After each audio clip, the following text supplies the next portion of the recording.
আমি বলেছিলাম বিএনপির চারপাশে বুদ্ধিজীবী নাই কয়েকদিন আগের একটা এপিসোডে। ওনারা সম্ভবত এইটারে সিরিয়াসলি নিছেন। ওনারা তারুণ্যের ভবিষ্যৎ বাংলাদেশ নামে প্রোগ্রাম করতেছেন, আর ওনাদের সামনে বুদ্ধিজীবী হাজির করতেছেন, মানে তরুণদের সামনে। সেই বুদ্ধিজীবীরা বিএনপির তরুণদের সামনে দেশ, রাজনীতি, সমাজ ভাবনা নিয়ে কথা বলতেছেন। আইডিয়া হিসেবে এটা খুব ভালো এবং কার্যকর। আমি এটারে মৌলিক কর্মসূচি সার্টিফিকেট ঠিক দিতে পারতেছি না, কারণ কাছাকাছি ধরনের একটা প্রোগ্রাম আওয়ামী লীগ করতো, নাম ছিল তারুণ্যের ভাবনায় বাংলাদেশ। এই প্রোগ্রামটা অনেক বেশি ইন্টারেক্টিভ ছিল, মানে তরুণরা প্রশ্ন করতো, প্রবীণরা উত্তর দিত। একটু শোনেন, এডিটর সাহেব একটু শুনে দেন। ছাত্র রাজনীতির ভবিষ্যৎটা কি, তরুণদের কতটুকু স্পেস দিতে পারবে বর্তমান ছাত্র রাজনীতি যারা করছেন? ধন্যবাদ। আসলে এটা বাস্তবতা মানতে হবে যে স্বাধীনতার পূর্ববর্তী ছাত্র রাজনীতির যে অ্যাপিল ছিল, স্বাধীনতা পরবর্তী ছাত্র রাজনীতির অ্যাপিল কখনই এক হতে পারে না। আবার স্বাধীনতা পরবর্তী সময়ে জাতির পিতা 15 আগস্ট সপরিবারে নিহত হলেন, তার পরবর্তী ছাত্র রাজনীতির যেই দায়িত্ব, কর্তব্য, ভূমিকা, আবার আজকে মধ্যমায়ের বাংলাদেশে ছাত্র রাজনীতির ভূমিকা অবশ্যই এক হবে না।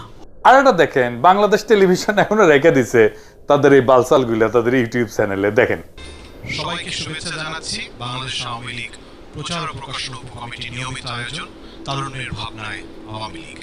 আজকে আমরা এসেছি পূর্ণভূমি সিলেটে। সরাসরি প্রচার হইতো কই কই, দেখেন এটা সমকালের নিউজে।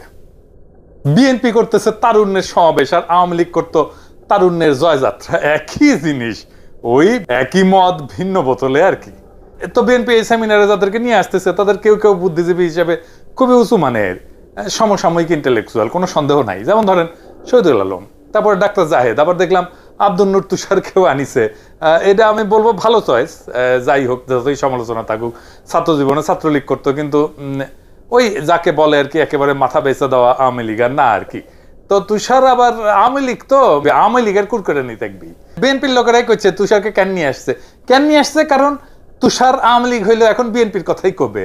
বিএনপি আর আওয়ামী লীগের এখন ঐক্য হয়েছে না, বিএনপির কথা আওয়ামী লীগেরই কথা। দেখেন সংস্কার নিয়ে মস্করা করিচ্ছে। মস্করা কেমন করিচ্ছে দেখেন, শোনান এইটা সাহেব। তো নির্বাচনের যে বিষয়টা কিন্তু অর্ধেক লোক জানে, আর যেই অর্ধেক বলে যে জানি না, ওই অর্ধেক আসলে জিতবে না। এখন যেই অর্ধেক জানে আর যে অর্ধেক জানে না, এই অর্ধেক ওই অর্ধেককে বলে দেন এবং বলেন যে ভোট যদি হয়, যত সংস্কার আছে সব লিস্ট নিয়ে জনগণের কাছে গিয়ে দাঁড়াও, জনগণ যে লিস্টটা পছন্দ করবে সেই লিস্টে ভোট দিয়ে দিবে। তারপরে তোমরা 50 বছর ধরে সংস্কার করো, কারণ তোমাদের সংস্কারই তো মানুষ চাইছে। তাহলে তোমরা ভোটে দাঁড়াইয়া যা করতে চাইছো তাই করতে থাকো, 50 বছর ধরে করো। ভোটে আর জিতবা, সংস্কার করবা, ভোটে জিতবা, সংস্কার করবা। এবং পার্টির নাম দাও জাতীয় সংস্কার পার্টি। আর যদি ভোট না চাও তাইলে জাতীয় কুসংস্কার পার্টি। শুনেছেন, মানে এত মানুষের রক্ত, বর্ষা বিপ্লব, এত কিছুর পরেও সংস্কার নিয়ে কিরকম মস্করা করে তুষার। রাজনীতি বিতর্কের ডায়াস না, বুঝছেন? আপনি যদি বুড়া বয়সে না বুঝেন বাংলাদেশে ভোট কেমনে হয়, তাহলে আমি বলবো এটা নিরেট শয়তানি। ভোট ইস্তেহার দেখে পয়রা বুঝে কেউ দেয় না, কেউ দেয় না। ভোট দেয় মার্কা দেখে, টাকা খরচায়, মাসল পাওয়ারে, কেন্দ্র দখলে। ইস্তেহার পরে যদি ভোট হয়, আসেন মার্কার বদলে রাজনৈতিক দলের নাম থাকবে, মার্কা বদলায় দেওয়া হবে। রাজি হয় কিনা কেউ? রাজি হওয়া তো উচিত, তাই না? ইস্তেহার লেখা থাকবে তো ওইখানে, ব্যালট পেপারে লিখে দিবেন আপনার দাবিগুলা, ওইটাই ভোট দিবেন না তো নোটে পড়ে পড়ে দিবেনি, ঠিক করে কম্পেয়ার করে দিবে। একেবারে ইস্তেহার মারা নিয়ে এসে গেছে আর কি। হ্যাঁ, ব্যালটের লেখা থাকবে বিএনপির 31 দফা, সিল দিবে, পোক্ত হইলো না। বাংলাদেশ রাষ্ট্রটা করতে পারি নাই আমরা, সেটা করার সুযোগ আসছে অনেক রক্ত পাড়ি দিয়া, সেটা করতে দিবেন না, যেন সে একই ফ্যাসিস্ট কাঠামো অক্ষুণ্ণ থাকে, আর আপনার প্রিয় দল যেন আবার ক্ষমতায় আসে। আপনি যাদের প্রোগ্রামে গিয়ে বক্তৃতা ঝাড়িলেন, তাদের ইস্তেহার দিছে না, ইলেকশনে দিছে না, সব আছে। তাদের ইস্তেহারের দাবি তারা পূরণ করছে। আমি 2001 সালের নির্বাচনে বিএনপি যা যা করবে বলছিল তার 10% করতে পারে নাই, করে না। তারা ইস্তেহারের গপ্প শোনাচ্ছেন। আমি সবগুলা প্রতিশ্রুতিতে যাব না। ওই 2001 সালে 1 নম্বর প্রতিশ্রুতি কি ছিল জানেন? পয়লা নাম্বার ছিল সংসদের আসন সংখ্যা বাড়ায় 500 করা এবং সংরক্ষিত নারী আসন সংখ্যা বাড়াইছে। 500 করিছে, করে নাই। 1 নম্বরটাই করে নাই। আর আপনি আসিছেন ইস্তেহারের সংস্কার দিবে, সেটা থেকে ভোট দিবে, তারপরে ইস্তেহার করবে। হ্যাঁ, খুব গপ্প মারিচ্ছেন না, এটা বিতর্কের কুৎসাল না, এটা রাজনীতি। তুষার, সাবধানে পা ফেলবেন, মুখ থেকে কথা ফেলার আগে খপ করে ধরে ফেলবো। যাই হোক, আবার দেখলাম মামুনুল হক সাহেবকে আনছে, এটা খুব ভালো চয়েস হয়েছে, কারণ তরুণ ইসলামী নেতা, এটা ভালো। উনি কি বলছেন আমি শুনতে পারিনি, তো শোনার আগ্রহ থাকলো। আর আনছে কে? মেজর রেজাউল করিমকে। রেজাউল করিমকে আমি প্রথম দেখি ইলিয়াসের একসাথে একটা প্রোগ্রামে, জেনারেল হাসান নাসির ছিলেন ওইখানে, একজন সিনিয়র আর্মির জেনারেল, তার সাথে বেয়াদবের মতো তর্ক করতেছে এই রেজাউল। আমি ইলিয়াসরে কইলাম পরে প্রোগ্রামে, পরে বেদব্যে কেন নিছো, উই তো মনে হয় সর্বজ্ঞানী। তো এই রেজাউল করিম এখন বিএনপির লেসপেন্সার হয়েছে, আর ওর মাথার উপর আছে আরেক তারেবর, major general Fazle Ilahi Akbar. We হইতে চায় বিএনপির তারেক সিদ্দিকী। আর চান্দাবাজির দায়ে বহিষ্কৃত সেনা কর্মকর্তা মেজর অবসরপ্রাপ্ত রেজাউল করিম হইতে চায় বিএনপির জিয়াউল হাসান। ওই চাঁদাবাজির দায়ে বহিষ্কৃত হয়েছিল আর্মি থেকে। এই যে আর্মির রিপোর্ট দেখেন, ওর চাঁদাবাজির রিপোর্ট। এই সেমিনারে সে বক্তব্য দিচ্ছে, একজন স্বীকৃত চাঁদাবাজ। ভাই, আপনাদের কি চাঁদাবাজ ছাড়া চলে না? হ্যাঁ, নাকি তারুণ্যকে চাঁদাবাজির দীক্ষা দিতেছেন? তীর আটা ময়দা সুজির একটা বিজ্ঞাপন ছিল, তীর ছাড়া আমার চলেই না। শুনেন, তীর ছাড়া আমার চলেই না। তো আপনাদেরও তো দেখতেছি চাঁদাবাজ ছাড়া আপনার চলেই না। 2012 সালে র্যাবে থাকা অবস্থায় ওই চাঁদাবাজির দায়ে বহিষ্কার হয়েছিল। অবশ্য দাবি করে তাকে এগুলা তার বিরুদ্ধে ষড়যন্ত্র, কিন্তু আর্মির নিজস্ব তদন্তেই তার প্রমাণ পাওয়া গেছিল। কিন্তু তার অতীত দেখলে বোঝা যাবে যে এসব সত্য কিনা। তাকে 2006 সালে একবার সুপারিশ দেওয়া হইলেও 2007 থেকে 2011 সাল পর্যন্ত 4 বার নিরাপত্তা ছাড়পত্র সুপারিশ দেওয়া হয়নি। 2012 সালে আওয়ামী লীগের নাজমুল হাসান পাপনের সুপারিশে র্যাবে পোস্টিং বাগায় নিয়েছিল, পরে সেখানে দায়িত্ব থাকা অবস্থায় চাঁদাবাজির দায়ে বহিষ্কৃত হয়। এত অসদাচরণের পরেও আওয়ামী জেলা মাদারীপুর হয় বিভিন্ন লীগ নেতার কানেকশনে র্যাবে থেকে গেছিল সে। আর এখন তার মূল গডফাদার হয়েছে মেজর জেনারেল ফজলে ইলাহি আকবর, যিনি কয়েকজন শীর্ষ বিএনপি নেতার হইয়া বিএনপির নতুন তারেক সিদ্দিকী হয়ে উঠতে চাইতেছেন। এর মধ্যে চলতি বছর ফেব্রুয়ারিতে রেডিসন ব্লু ওয়াটার গার্ডেন হোটেলের বলরুমে foundation for strategic and development studies FSDS বলে একটা গবেষণাধর্মী নতুন একটা প্রতিষ্ঠান বা দোকান খুলিছেন উনি। সেখানে আবার উপস্থিত ছিল জেনারেল ওয়াকার। তো শোনা যায় যে এইটার পরে জেনারেল আকবর ওয়াকারের কাছে নাকি বেশি ব্যবসার সুবিধা এগুলো চাইছিল। তো এটা বিরক্ত হয়ে ওয়াকার নাকি ব্লক করে দিছে তার অ্যাক্সেস, যার সত্য মিথ্যা জানি না। কিন্তু ওয়াকার ব্লক করলে কি হবে, তাদের মূল শেল্টার তো এখন বিএনপি। চান্দাবাজ রেজাউল বক্তব্য দেয় বিএনপির তারুণ্যের সমাবেশে, অথচ টিভিতে বছরের পর বছর ধরে বিএনপিকে থার্ড ক্লাস বইলা বক্তব্য দিচ্ছিল এই লোক। হ্যাঁ, এই লোক তারেক রহমান কোনো নেতাই না, বিএনপির কোনো নেতৃত্ব নাই, আওয়ামী লীগকে হাসিনাকে সমর্থন দেওয়া দরকার, এটা তার বয়ান ছিল। আমি বানায় করছি না, দেখে দেবো, শুনেন। আমি বলছি না যে বিএনপিকে এনে বসাও, কজ এখানে বিএনপি তো যোগ্য নেতৃত্ব সত্যিকার অর্থে এই মুহূর্তে আমি দেখি না। বিএনপি নামক একটা দল যদি এখানে বিএনপির নেতা থাকতো আমার কথাটা বলা আরো ভালো হইতো, কারণ বিএনপি নেতা নাই, এখন কার সামনে কথাগুলো বলবো। বাট সত্যিকার অর্থে কিন্তু সেই অবস্থা বিএনপি নেই, নেতৃত্ব দেওয়ার মতো যোগ্য কোনো নেতাই নেই দলের মধ্যে। আপনার ফখরুল ইসলাম আলমগীর একজন, তাকে তো মানুষ, এখন তো আমাদের ফ্যামিলি তান্ত্রিক একটা রাজনীতি চলতেছে, এখন এই ভদ্রলোক অনেক যোগ্য, কিন্তু তাকে কি মানুষ ওইভাবে কি মেনে নিবে না। স্পেস বিষয়তে কাকে স্পেস দিবে, এখানে আমি একটু দ্বিমত করব। উনি কাকে স্পেস দিবে? যোগ্য কেউ না থাকলে সে ডিটারমাইন করবে কে যোগ্য না। একটা বিষয় হচ্ছে কি, আমি বলি, আপনি একটা বিষয় হচ্ছে কি ভাই, আপনি টেররিস্ট অ্যাক্টিভিটিস এটা কিন্তু মঙ্গল গ্রহ থেকে আপনি পরিচালনা করতে পারবেন if you have the communication. যদি আপনি মোবাইল ফোনে কমিউনিকেট করতে পারেন, সেটা ওয়ার্ল্ডে যেখানে থাকেন আপনি টেররিস্ট অ্যাক্টিভিটিস করতে পারবেন। বা রাজনীতি কিন্তু আপনি আমেরিকায় বসে আপনি রাজনৈতিক একটা ইয়েটাকে পরিচালনা করতে পারবেন না।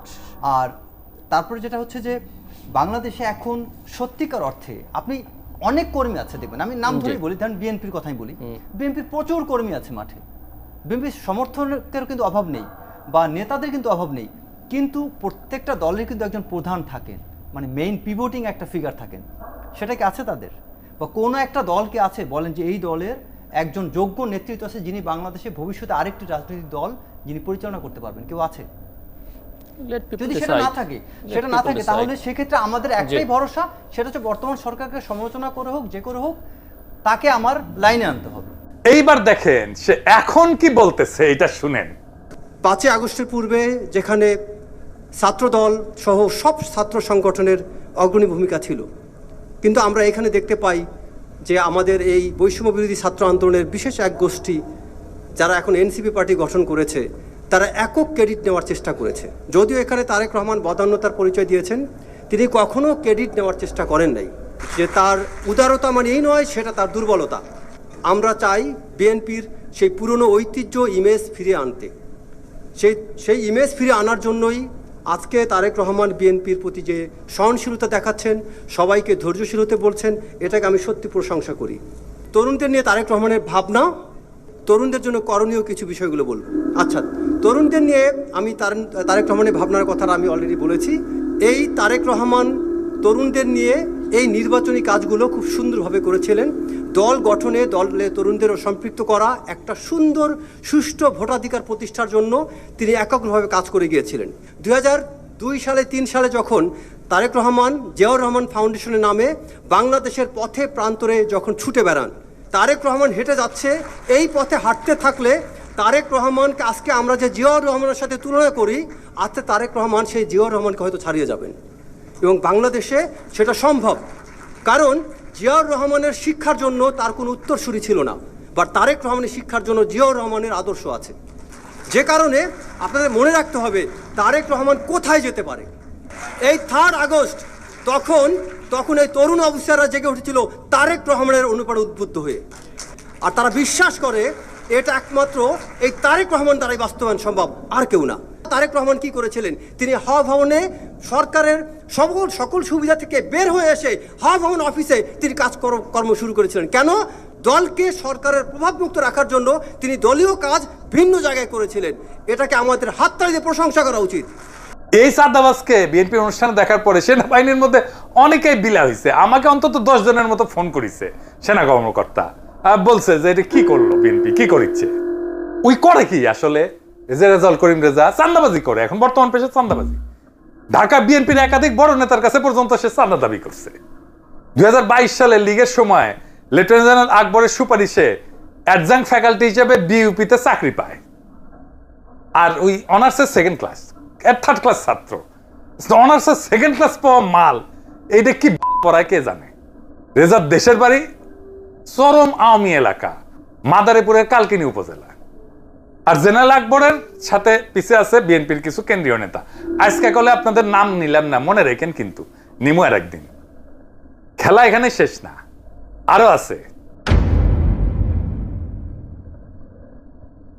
জেনারেল আকবরের নেতৃত্বে রিটায়ার্ড আর্মির একটা ডেলিগেশন 21 থেকে 26 এপ্রিল চায়না ভিজিট করেছে। স্রেফ ধান্দা, আর আর্মির নাকি লাইট ট্যাঙ্ক কেনার একটা ব্যবসা আছে, ওই ব্যবসার জন্য ইউনিভার্সাল ট্রেডিং এবং সার্ভিস কোম্পানি এইটার নামে ট্যাঙ্ক কেনার টেন্ডার বাগাতে চায় এই চক্রটা। এই কোম্পানি ছিল তারেক সিদ্দিকীর প্রকাশ্য কোম্পানি, সবাই জানে, ওপেন সিক্রেট এটা। আর্মিতে মানুষ নাকি আকবরকে দেখলেই বলে আয় যে ওই বিএনপির তারেক সিদ্দিকী, আর রেজাকে দেখলে বলে চান্দাবাজ এবং আকবরের ক্যাশিয়ার।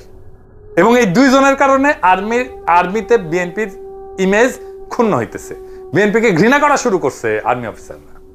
এবং অনেকেই চাঁদাবাজদের এরকম শেল্টার দেখে হতবাক। আর্মি অফিসাররা এগুলো কিন্তু সহ্য করতে পারে না। তো বিএনপির তারুণ্যের রাজনৈতিক ভাবনা প্রোগ্রামে এমন চাঁদাবাজদের নেওয়ার কারণ কি?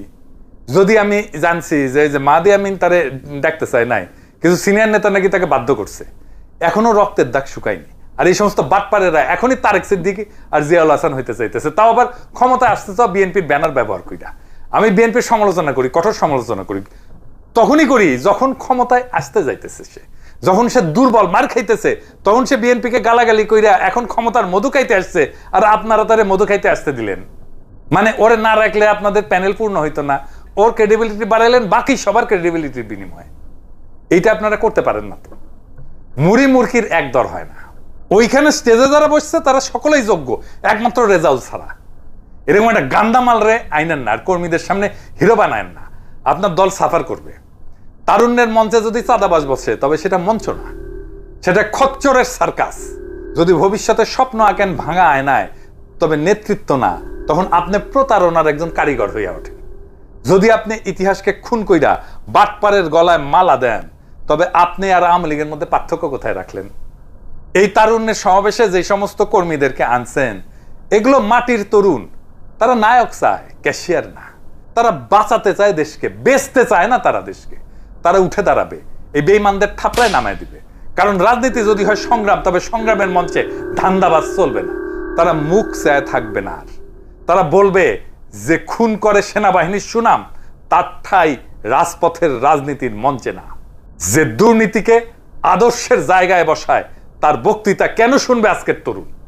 যে যুবকদের সামনে বেঈমানকে নায়ক সাজায়, সে নিজেই ইতিহাসের আসামি। বিএনপি যদি সত্যিই ঘুরে দাঁড়ানোর ইচ্ছা থাকে, তবে আগে ঘর ঝাড় দেন, ঘর আগে পরিষ্কার করে, ঘর পরিষ্কার করে ময়লা বাইর করে দেন। ঘরে পরিষ্কার করে একদিকের ময়লা আরেক কোনায় রাখলেন, তাহলে ঘরটার মধ্যে ময়লা থাকলোই। ওই মঞ্চে যদি বিপ্লবের আগুন জ্বালাইতে চান, তার আগে আগাছা পুরাই নিতে হবে। না হলে এই তরুণেরা, এই জনতা একদিন ফিরে এসে বলবে আর একবার শুরু হোক রাজনীতি, নতুন রাজনীতি, বিপ্লবের রাজনীতি, বদলানোর রাজনীতি, দেশকে বাঁচানোর রাজনীতি, দেশকে বেচার রাজনীতি না। কিন্তু এইবার আমরা শুরু করব তোমাদের বাদ দিয়া। ইনকিলাব জিন্দাবাদ।